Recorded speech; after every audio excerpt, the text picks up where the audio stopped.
Okay, so what have we got here? There's a couple of guys not far from me. Lovely guys, both of them, and I've been talking now to them for 2 weeks, trying to see what we can do with this fly. They've got this fly. They got it in a fleet of vehicles, and they basically couldn't get it running, and they're classic mechanics. And they said, Charlie, we saw your channel. Would you mind doing something? So I thought, yes, of course. You know, absolutely. I really do like when people are willing to trust me, really, and to drop things off. Now, the first thing that concerns me is these bikes have temperamental immobilizers. It's the exact same immobilizer and the exact same issue as the Piaggio Satellite that we just did. So currently we know that there's a fix for that if it is the issue. Now, I just asked the guy, he's just dropped it off. He says it had spark. So if it did have spark, then it would be the fuel pump that's the issue. But saying that, these immobilizers tend to cut the fuel pump and the spark. So my guess is that the immobilizer is okay. So I want to see if the fuel's flowing first on the key. That's step one. If not, I want to try and clean the fuel pump, see if we can sort that out, see if we can get it pumping, put power directly to it. If that all works, then we need to work out what's going on. So at this stage, all I'm going to do is connect the battery up that's come with it, see if there's any lights on the dash that make me think that the immobilizer's not working, and then if there's not, kick it over a bit, listen for a fuel pump, kick it over a bit and see what happens. I am tempted to strip the rear end while I'm here, but it may not be needed. I mean, that's huge high hopes. Right, let's put this battery on, let's see. So battery's in, immobilizer's on. Now listen, we should hear some sort of prime. Yes, it is priming, and the immobilizer's off. No immobilizer issues. So fuel's priming.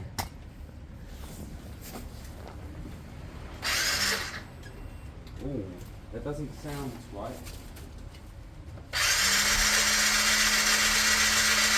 No.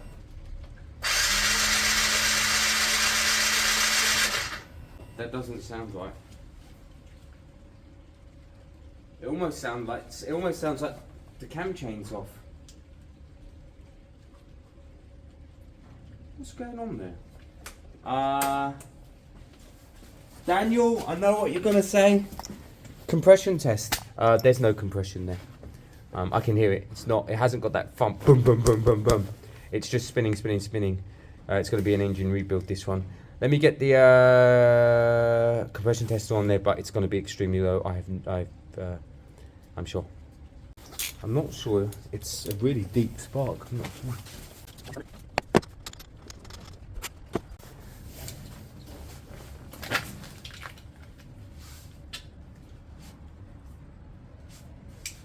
There we go. Click. Right. My guess is 75 maybe, if that.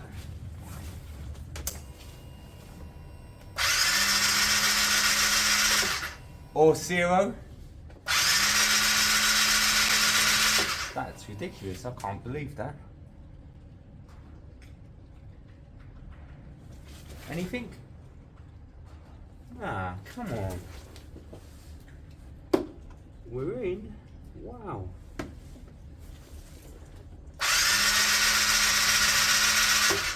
Yeah, something catastrophic. You can hear it. It's not pumping. It's like it's not turning the. It's like it's not turning the valves. I'm going to strip this bike down. I'm going to look in the engine. I'm curious. Let's get it stripped, and I want to see what's going on. So all 4 bolts are out of the head here. I don't know what we're going to see. It might be that the chain isn't connected. That's my best bet. I'm trying to work out if you'd get a compression reading though. I don't know. It depends on where the valves are. Are they open? Are they closed? Right, let's see. Let's get some movement here. Come on. Light tap. Light tap. There you go. That was a light tap and almost me being really light. Oh my god, the valves aren't connected. What? The valves aren't... What? Right. Chain's off. Ah! I knew it. Chain's off, which means it's in... Shit, it's in the engine, it's in the bottom end. Wow. In fact, did this just fall out? That's... What? What are the chances of that being an old... Nah.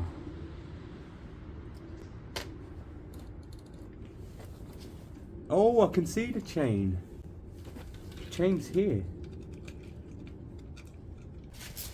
I mean, it's interesting, you know, when you kind of look in engines and you start over the years to notice what is going on. That's a really interesting feeling. Because for many years I didn't have a clue what I was looking at or looking for.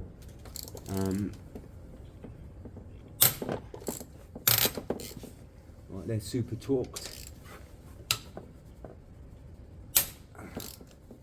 So torqued, so torqued.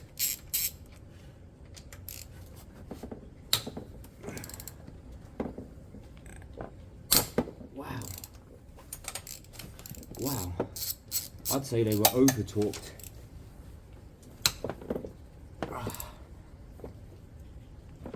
Wow. I mean, they're over torqued. I've built engines. Saying that, I'm not the best with torque wrenches, am I? I need to get a new one still. Whew.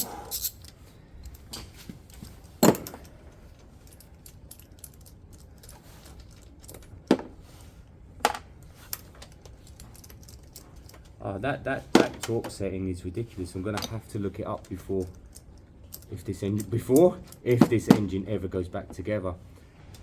Problem with this bike with removing the whole head versus another bike is that you have to take all this plastic shroud off, take all this off. It's all very temperamental as well. The all of this area, the actual injector, it's known for it, very fragile, and then they cost £80 or £90 for a new one, especially the electrics to it here, this. So you have to take all of that out of the way, everything, move it all back, and then you take off this shroud first, plastic shroud, and it's a right pain to get back on. But let's see what's going on here. I can't quite work it out. It's a long job taking the head off. It takes a long time. It's awkward because of where it is, how it's seated, and all the plastic shrouding. The plastic shrouding originally is a cooling thing. It helps the fan pull out the all the excess air. It helps keep it cool. So that's what the shroud's for. But it does make the job quite difficult. So I am going to pop the whole head off so that I can check the valves, get the cam chain out, and so on. That sounds like Rab Jab. And we'll see where we go from there.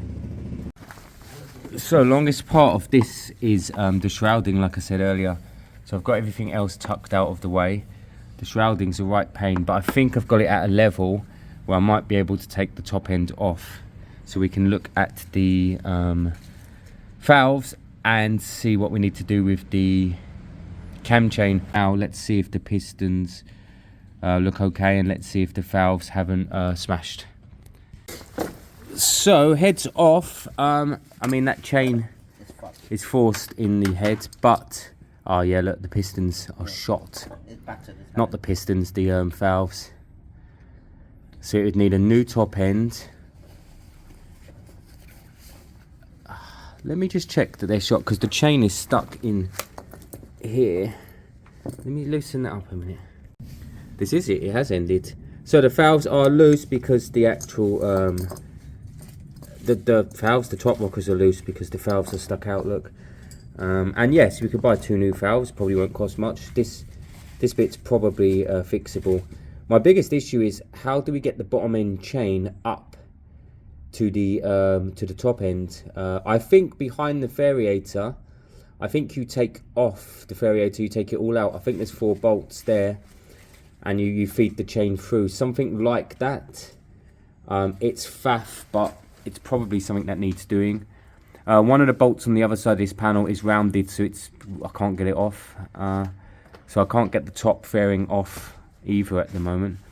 So it looks like I need to remove that bottom fairing, that belly one there, all of this area, get the variator, get the cover off.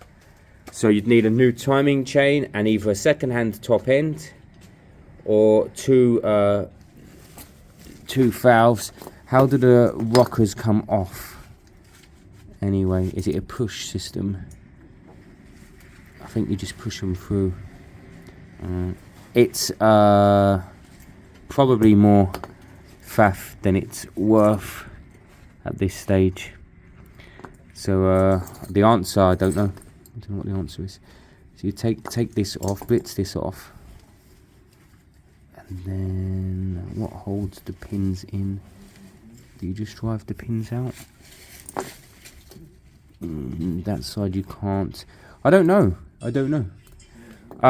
So at this stage, that's it for this little engine, really. The piston head may also have had a bashing.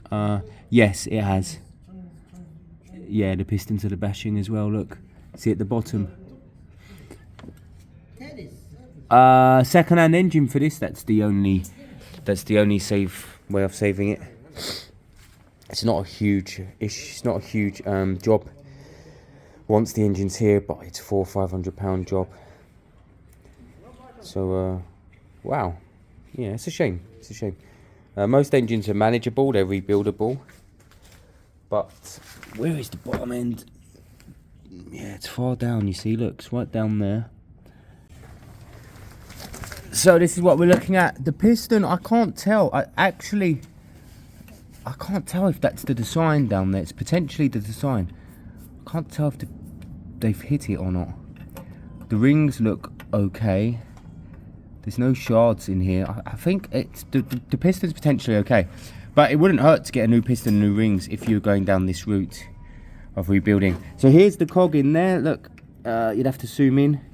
It's deep. I'm not sure I could get a chain to it and around it and back up. I mean, don't get me wrong, there's a way of doing it through the variator, but I think by the time you priced up cylinders, top ends and all of that, you'd be better off with a second-hand engine.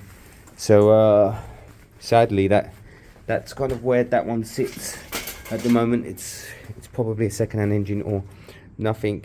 It's hard to fully explain why, but because some people will break that engine down, but economically, see, this is really solid in places. I think it was run dry on oil. The guy said to me that the guy who gave it to him thought it was run dry on oil. So I think, look, some of these are stiff. Look. We had the same issue last year. The back with the look, that's rock solid, that one. So that would have never. That's why it snapped. Yeah, exactly. Okay. All right. Let me kind of do a bit on the cruiser because it might be MOTable for next week. Done the spark plug.